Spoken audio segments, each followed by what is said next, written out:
Bonjour Laurent, je fais une petite pause là, mais je vais retourner travailler. Mais c'est pas moi qui ai décidé de faire cette pause, c'est mon nouvel ami, mon neuromanager.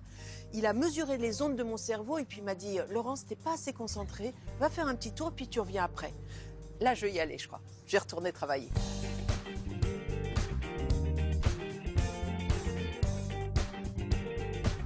On a tous des cerveaux différents, mais l'activité électrique du cerveau qui est associée à l'attention, à la distraction et au stress est universelle. Si on arrive à les mesurer de manière scientifique rigoureuse, on va pouvoir mieux les comprendre et donc développer des stratégies pour régler des problèmes qui seront scientifiques.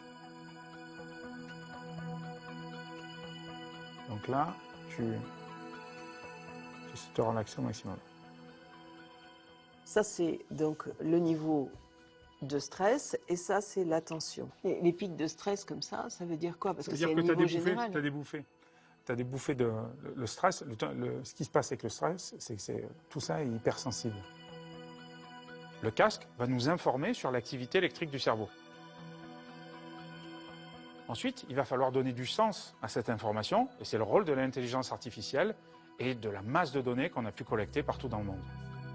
Les algorithmes que nous avons créés permettent surtout d'éviter des accidents. Pensez à tous les métiers où des vies sont en jeu. Des contrôleurs aériens, des personnes qui sont des opérateurs dans des centrales nucléaires. Si on a un système informatique qui est couplé au fonctionnement du cerveau des personnes, on peut faire en sorte qu'une personne trop fatiguée, qu'une personne trop distraite ne puisse pas déclencher le logiciel de telle sorte que personne ne soit mis en danger.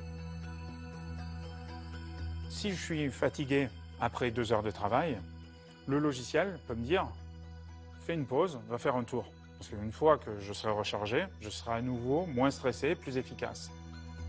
En fin de compte, à partir du moment où on porte ce casque, on va être sous écoute. Quand on travaille avec une société, c'est sur la base du volontariat. Personne ne peut être forcé à utiliser cette technologie. Les données et les résultats qui sont procurés ne peuvent être utilisés que pour enlever du temps de travail. Ça fait partie de la charte qu'on demande à nos partenaires de signer. Enfin, les données sont anonymisées, sont gérées uniquement par les ressources humaines et notre société ne vend jamais les données. On n'est pas tout le temps concentré, heureusement. Ce serait extrêmement coûteux pour le cerveau.